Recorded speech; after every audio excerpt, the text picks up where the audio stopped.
This is Chicago's Morning Answer with Dan Proft and Amy Jacobson on AM 560. The Answer.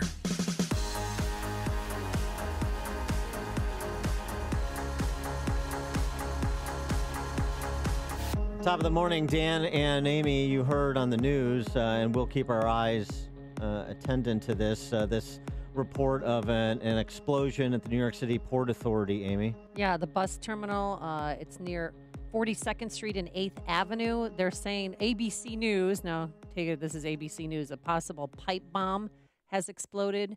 One person is being questioned right now. We don't know numbers of any injuries and hopefully no fatalities, but they're evacuating the area, and then nearby subway lines are being evacuated too. CNN's reporting one person is in custody, but it's CNN, so who knows? And I mean, isn't that sad that we're quoting ABC and CNN, and I'm not buying any of what they're saying? Well, right. They need to be fact-checked. Who fact-checks the fact-checkers?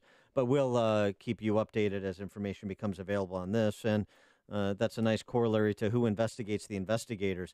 I got to tell you, the composition of the Mueller investigative team and the performance last week of FBI Director Christopher Wray, a Trump appointee, before the House Judiciary Committee, is starting to get real concerning about the legitimacy, the standing, I hate to say it, but the standing of the FBI, the standing certainly of Mueller's investigative team. Is this basically the Hillary fan club that's investigating Team Trump? Devin Nunes sat down for an interview with Catherine Herridge at Fox over the weekend. Dev Nunes, who's the House Intel chairman. He cleared by the House Ethics Committee of the allegation that he improperly disclosed classified information. So he's back in the saddle, as it were. And that's sort of the question that he posed with respect to the information coming out about the composition of Mueller's team, how conflicted so many are per their ties to Hillary Clinton.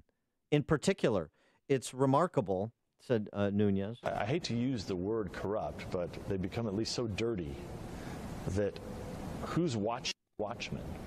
Who's investigating these people? There is no one. And on the animating matter, Russian collusion? I think for the most part, people thought it had to do with Russia collusion, but we have no evidence of Russia collusion between the Trump campaign. No evidence, and that's despite Adam Schiff, the Democrat from Area 51, continuing to prosecute that case and appear regularly on CNN, who, of course, is also trying to prosecute the case with the same verve as Adam Schiff. Just a couple of more notes on the Department of Justice and the Mueller investigative team. Yeah. Wall Street Journal reporting over the weekend, Andrew Weissman, who is one of Mueller's investigators, attended Hillary Clinton's election night party.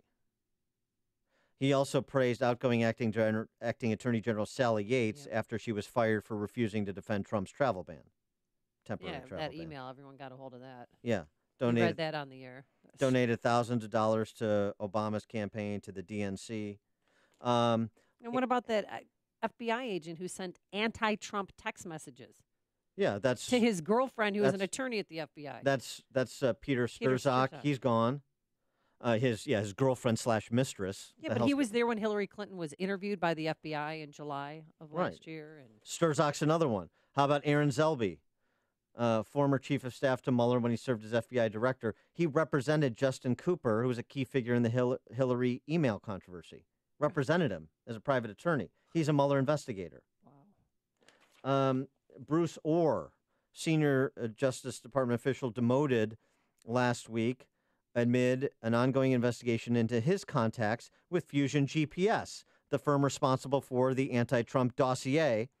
Oh, and speaking of that firm and that dossier, Bob Goodlatte, who is the Judiciary Committee chairman in the House, tried to get Christopher Wray, the FBI director, to answer questions about the Bureau's performance in 2016 and the role that that dossier played into investigating the Trump campaign and the Trump team, if you will. And you just got stonewalling. The same stonewalling that the FBI has been doing in response to subpoenas from the House Intel Committee that Paul Ryan said last week they had gotten word from the FBI that there would be compliance with those subpoenas. all these individuals that are compromised in the inner sanctum of Mueller's investigative team, plus what's going on at FBI and the lack of compliance. I mean, is the FBI answerable to anyone? Is Mueller's investigative team answerable to anyone?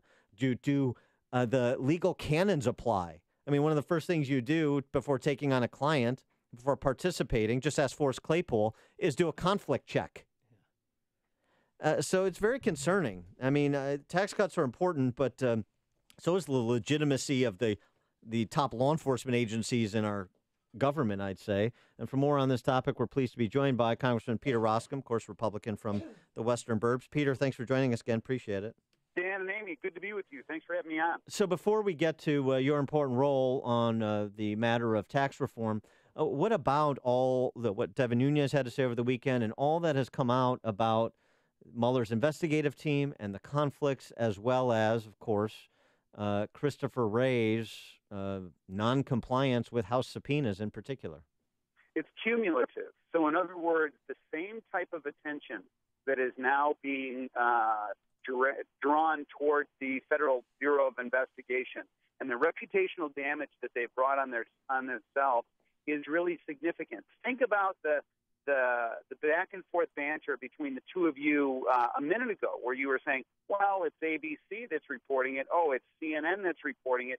The reputational damage when these entities don't follow through on the core mission that they're to do, that is with integrity, is really, really significant. In the same way, the reputational damage in terms of the sexual harassment claims, and now people are coming forward, and these things are cumulative. So there is a discipline that's happening, and the discipline that's happening is the reputational damage that the FBI is under right now. So think about it. Mueller now comes out, at some point, he's going to come out with a report.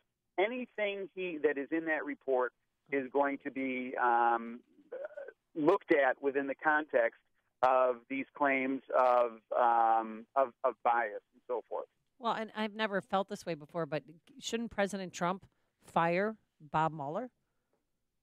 Yeah, that's a terrible choice that he's put in. You know what I mean? Mm-hmm. And it's a completely miserable situation. I heard Pete King, congressman from New York, interviewed, and he was urging that not to happen because his point was, hey, this thing is on the process of winding down. That is the collusion claims, as Devin Nunes said, because there's just not evidence there. But the thinking is, if he fires Mueller now, then it becomes a whole new thing. So that's a decision that obviously the president is going to have to weigh and wrestle with. It's not a fun situation for the president of the United States to be in, however. Yeah, I think Byron York has it right. He had an op-ed over the weekend in the Washington Examiner that firing him is disastrous because politically. But discrediting him is impeachment politics. And that's the same thing that the left tried to do to Ken Starr during his tenure as an independent investigator into the Clintons. And all of this that's being reported now is fact, and it's fair game, and it raises legitimate questions about Mueller. And frankly, if they can't clear the legitimacy, if they lose their legitimacy in the standing of the American public, then so will their findings. And so I think that's right. I think York's got it right, is continue to provide oversight, watch the watchmen, as it were. Yeah, that's right. And that is a role that Congress can play and is playing. So this notion, the trouble is whenever you have an entity that can just act with impunity, you've got a problem. And what we've had up until now is, and you've seen it, you've seen it over and over and over again in different elements of public life as of late.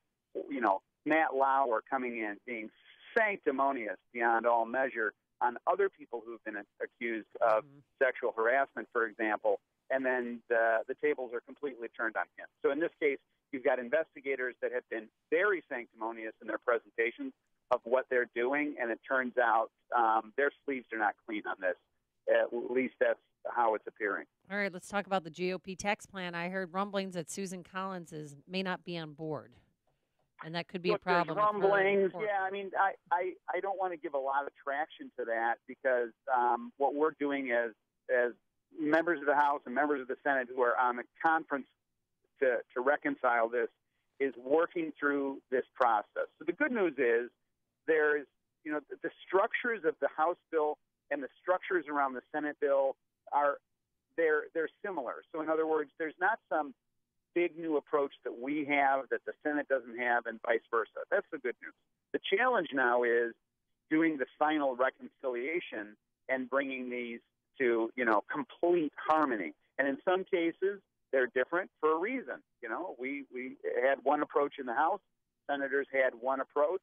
What I'm finding is that a number of these Senate provisions where there are distinctions, a number of the Senate provisions that differ than ours, it's based on one or two senators as opposed to a philosophical decision that the Senate made. It's a difference in the institutions, but that's all to say we're going to get this done. This is going to get signed into law by Christmas, and 2018 will be a good year. All right, we talked to House Speaker Paul Ryan on the show last week, and he gave us the green light to pepper you about specifics because he didn't want to get into specifics. So he said pepper Peter with those, so that's what we're going to do. Oh, that's right, pepper Peter. So one of the big differences between the Senate and the House plan, repeal of the individual mandate in the Senate plan, not in the House plan. I assume the House would go along with that?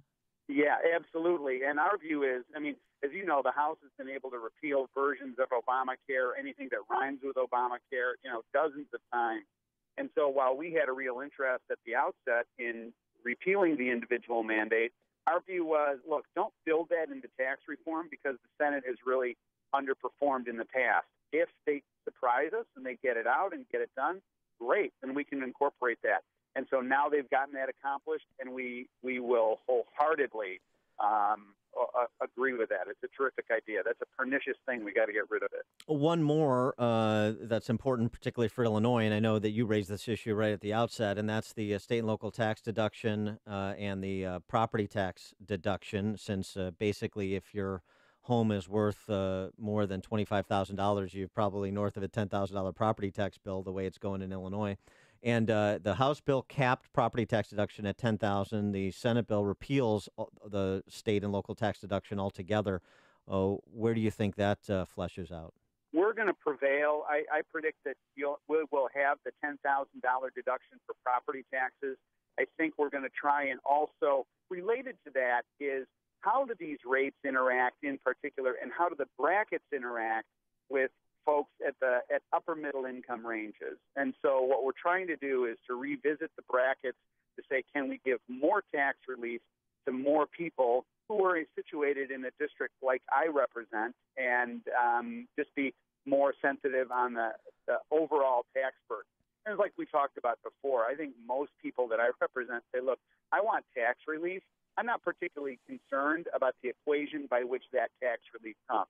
But if you can show me that that my tax burden is going down and the economy is getting better, then I'm for that plan. Yeah, just net it out that you get relief. But if you net it out for relief, then what about the bubble rate and the at the highest end in the House plan, that bubble rate that goes up to 45%, where the Senate stops at 38.5 in the highest bracket? Yeah, so I think everybody's trying to get rid of the bubble rate. Ronald Reagan had a bubble rate in 1986. They're not great. And for those that are not familiar with a bubble rate, it's simply a marginal tax rate at the top end that goes up. It's not an effective tax rate increase, but it's a rate that goes up in a particular bubble of income. It's not good. It's not it's nothing to be celebrated.